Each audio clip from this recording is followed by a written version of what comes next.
모든 사람들은 자신의 이름을 어디에 올려야 할지를 정해야 할 때가 옵니다. 이동진, 어느 역사 위에 이름을 올리겠습니까?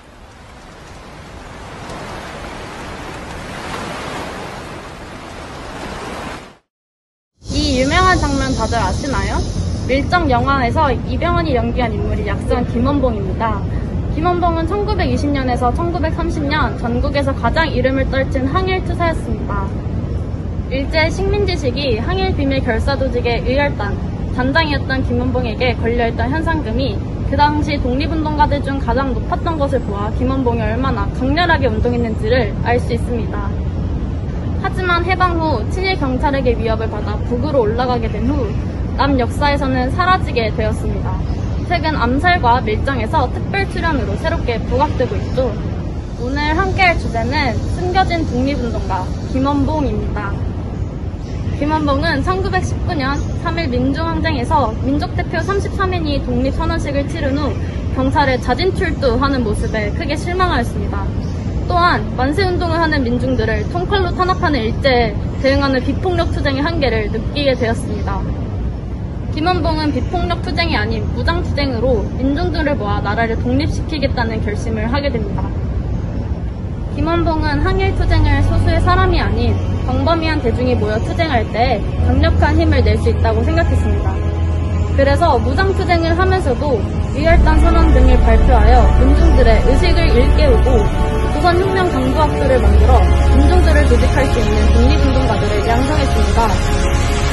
자유는 우리의 힘과 피로 얻어지는 것이지 결코 남의 힘으로 얻어내는 것이 아니다. 독립을 위해 우리는 피를 흘릴 수밖에 없다. 라는 김원봉의 말에서 그의 신념을 볼 수 있습니다. 외세의 힘에 의존하는 것은 진정한 독립이라고 볼 수 없습니다. 김원봉은 힘이 있는 큰 나라에 의존하지 않고 스스로 끊임없이 앞으로 나아갔습니다. 이렇게 김원봉의 말과 행동에서 그가 민족 해방을 위해 열렬히 싸웠다는 것을 우리는 알 수 있습니다. 1919년 3.1 민중항쟁 이후 김원봉은 13명의 동지들과 의로운 일을 맹렬히 행한다는 뜻의 의열단을 만들게 됩니다. 이 당시 김원봉에게 걸린 현상금이 지금 가치로 300억 원이 넘었다는 사실만으로도 일제가 얼마나 그를 두려워하고 치를 떨었는지를 알 수 있습니다. 의열단은 테러 방식의 과감한 폭력투쟁으로 활동을 해나갔습니다. 1919년 11월 12일부터 1930년 중반까지의 활동기간 중 23번의 폭탄 의거로 국내 일제기관 파괴, 유인 암살 등의 활동을 해나갔습니다.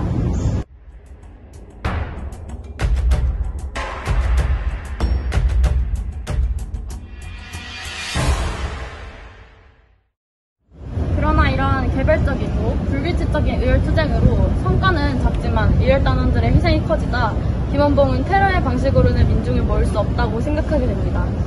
의열투쟁의 한계에 부딪힌 김원봉은 조선혁명 강부학교를 설립해 항일운동을 조직적으로, 체계적으로 만들어 나가게 됩니다.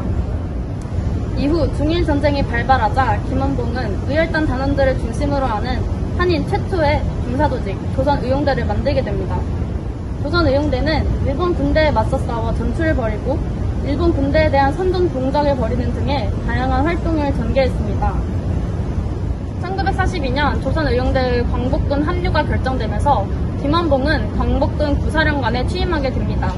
또한 1944년 임시정부의 국무위원, 국무부장에 임명되기도 합니다.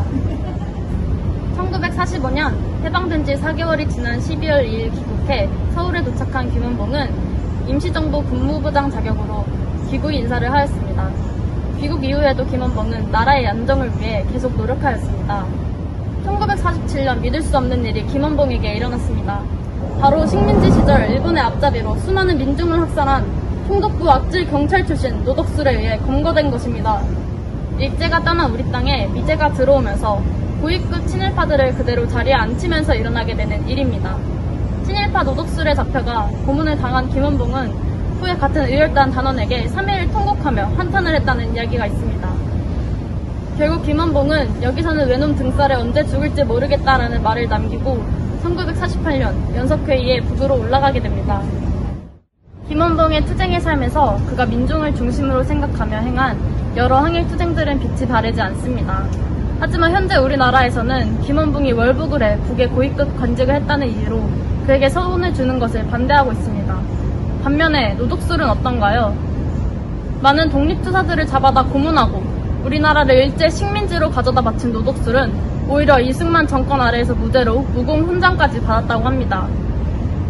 지금 이 시간에도 광화문 광장에는 악랄한 친일파 백선엽의 분향소가 세워져 있습니다. 간도특설대의 선봉대로 민중을 때려잡던 이런 친일파들은 배불리 먹고 살고 조선 해방을 위해 열렬하게 싸운 많은 독립운동가들은 제대로 알려지지조차 못한 채 사라져가고 있습니다.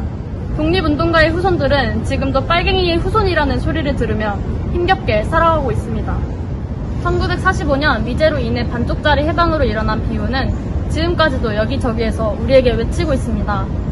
일제는 지금까지 한 번도 우리에게 사과를 한 적이 없습니다. 오히려 뻔뻔하게 역사 왜곡을 반복하며 역사를 지우려고 하고 있습니다. 제대로 청산되지 못한 친일의 잔재가 우리의 끝나지 않은 역사를 보여주고 있습니다. 여러분은 진정한 해방이란 무엇이라고 생각하나요?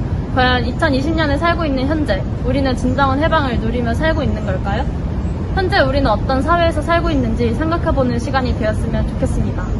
지금까지 아리아리 역사교실 7부 숨어있는 독립운동가 김홍봉이었습니다.